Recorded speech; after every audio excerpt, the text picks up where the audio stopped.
హైడ్రా అధికారుల బృందం అండ్ ఇక్కడ స్థానిక అధికారులు వివిధ డిపార్ట్మెంట్ నుంచి, ఎండోమెంట్స్ నుంచి, పోలీస్ నుంచి, ఇతర రెవెన్యూ, ఇతర విభాగాల నుంచి అండ్ స్థానికంగా ఉన్న కొంతమంది నాయకులు వీళ్ళందరి ఆధ్వర్యంలో ఒక కంప్లైంట్ మాకు వచ్చిన ఏదైతే గనక ఇక్కడ ఈ గోవిందరాజ స్వామి ఆలయం జగద్గిరి గుట్ట ఈ కుత్బుల్లాపూర్ నియోజకవర్గంలో ఇక్కడ ఏదైతే ఉన్నదో ముందు కొలను, అది ఏదైతే గుండం ఉన్నదో దాన్ని కబ్జా అవుతున్నది అనేటువంటిది ఒక వీడియో నరహరి గారు అక్కడ అయ్యగారు వారు పోస్ట్ చేసింది, అది మాకు దృష్టికి రావడం జరిగింది. ఈ నేపథ్యంలో ఇక్కడికి వచ్చి అధికారులందరితో కూడా మేము ఇక్కడ వెరిఫై చేశాము. ఇన్స్పెక్ట్ చేసినప్పుడు ఇక్కడ ఈ గోవిందరాజ స్వామి ఈ ఆలయానికి సంబంధించిందే కాకుండా అంటే భూములు, దీనికి సంబంధించిన భూమినే కూడా కాకుండా ఇదంతా ఎండోమెంట్స్ ల్యాండ్, లేకపోతే ఇది గవర్నమెంట్ ల్యాండ్. బేసికల్గా ఎండోమెంట్స్ వాళ్ళకు కూడా అది అలాట్మెంట్ ఇంకా ప్రాపర్గా జరిగినా కానీ కూడా ఇది గవర్నమెంట్ ల్యాండ్.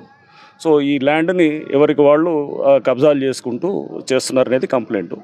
ఇక్కడ ఉన్నటువంటి వెంకటేశ్వర స్వామి ఆలయం దాన్ని కూడా చూసాము. దాని వెనకాల చుట్టుపక్కల కూడా రకరకాల కుల సంఘాల అన్న పేరుతోటి కూడా కబ్జాలు చేసినారని ఇక్కడ స్థానికంగా ఉన్నటువంటి అన్ని పార్టీల నాయకులు, ఇక్కడ స్థానికంగా ఉన్న ప్రజలు కూడా అందరూ కూడా చెప్పడం జరిగింది. సో చేసి వాళ్ళు కొంతమందిని ఇల్లులు కట్టి వాళ్ళు ఎవరో పేదవాళ్ళకనో లేదా మధ్యతరగతి వాళ్ళకు వాళ్ళకి అమ్ముతున్నారు. దాని వెనకాల ఉన్నటువంటి రాజకీయ నాయకులు కూడా వాళ్ళ పేర్లు కూడా చెప్పడం జరిగింది. దాని అన్నింటినీ కూడా మేము పరిశీలించాము. బుధవారం రేపు వీళ్ళందరితో కూడా మీటింగ్ పెడతాము.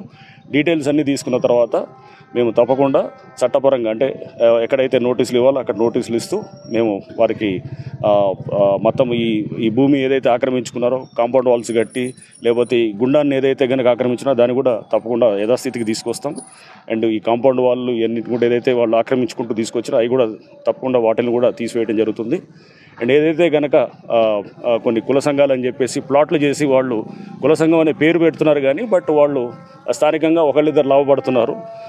అటువంటి దాన్ని కూడా వాళ్ళు అక్కడ కంప్లైంట్ ఇచ్చారు, ఇక్కడ ఉన్నటువంటి ఇతర అందరూ కూడా ప్రజలందరూ కూడా. సో దాన్ని కూడా మేము తప్పకుండా లోతుగా పరిశీలించి వాళ్ళ మీద కూడా కేసులు పెడతాం. వాళ్ళు ఏదైతే స్ట్రక్చర్స్ బిల్డ్ చేశారో అనాథరైజ్డ్గా ఈ గవర్నమెంట్ ల్యాండ్స్ మీద వాటి మీద కూడా డెఫినెట్గా యాక్షన్ తీసుకోవడం జరుగుతుంది అనమాట. చాలా ఉన్నది. ఇవన్నీ కూడా మేము వెన్స్డే మీటింగ్ పెట్టినప్పుడు ఎన్ని ఎకరాలు ఇదంతా కూడా మేము అది చూస్తాము. వీళ్ళంతవరకు అంటే ఆల్రెడీ నివాసం ఉన్నటువంటి గృహాలని మేము హైడ్రా అయితే పాలసీ స్టేట్ చేశారో దాన్ని బట్టి మేము వాటిని డిమాలిష్ చేయము. బట్ కొత్తగా ఎవరైతే కడుతున్నారో లేకపోతే ఇది రాత్రి కట్టి అతి తెలివి చూపించి వాళ్ళు వచ్చేసి ఏదో ఒక మీటర్ కనెక్షన్ ఏదో పెట్టి ఈరోజు గూగుల్ మ్యాప్లతో మనకు అంతా తెలుస్తున్నది. సో ఎవరు ఎప్పటి నుంచి ఉన్నారు, ఇల్లు ఎప్పుడు ఉంది, ఎప్పుడు కట్టినారు, ఇవన్నీ కూడా మనకు తెలుస్తున్నది.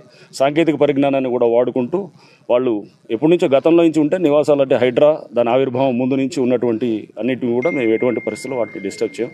బట్ ఇప్పుడు ఎవరైతే ఈ భూములు కబ్జా చేస్తూ వాళ్ళు వ్యాపారాలు చేస్తూ వెనకాల బ్యాక్గ్రౌండ్లో ఉండి ప్లాట్ల వ్యాపారం చేస్తున్నారో వాళ్ళ మీద చట్టపరంగా రేపు హైడ్రా పోలీస్ స్టేషన్ కూడా వచ్చింది. త్వరలో అది కూడా ఇంకో 15 రోజుల్లో మొత్తం పూర్తిగా ఫుల్ ఫ్లెడ్జ్గా ఫంక్షనింగ్ చేస్తుంది. సో చేసినప్పుడు మా వైపు నుంచి కూడా మేము కేసులు పెడతాం. వాళ్ళ మీద నాన్ బెయిలబుల్ కేసులు పెట్టి వాళ్ళకి జైలు పంపించే కార్యక్రమం కూడా చేస్తాం. రెవెన్యూ అధికారులకు ఎన్నిసార్లు ఫిర్యాదు చేసినా వీళ్ళు ఇట్లనే పట్టించుకోవట్లేరని స్థానికులు ఆరోపిస్తున్నారు సార్. రెవెన్యూ అధికారులు ఎవరైతే ఇక్కడ అధికారులు నిర్లక్ష్యంగా ఉన్నారో వారి మీద కూడా మేము తప్పకుండా ఒకసారి మొత్తం ఫ్యాక్ట్స్ తీసుకున్న తర్వాత గవర్నమెంట్కి మేము నివేదిక రూపంలో వాళ్ళకి కూడా తెలియజేస్తాం. పరికి చెరువు కూడా వెళ్తాము. ఇప్పుడు అది దాన్ని అక్కడ కూడా కబ్జా అవుతూ అక్కడ కూడా చేస్తున్నారని అన్నారు. తప్పకుండా వాటిని కూడా కరెంట్ డిపార్ట్మెంట్ మీటర్లు ఇష్టానుసారంగా ఇస్తారు సార్. దాని మీద కూడా చేద్దాం. అది మేము గవర్నమెంట్కి రాస్తాము. అది మా పరిధిలో లేని అంశం కాబట్టి నేను తప్పకుండా ప్రభుత్వానికి నివేదిస్తాం.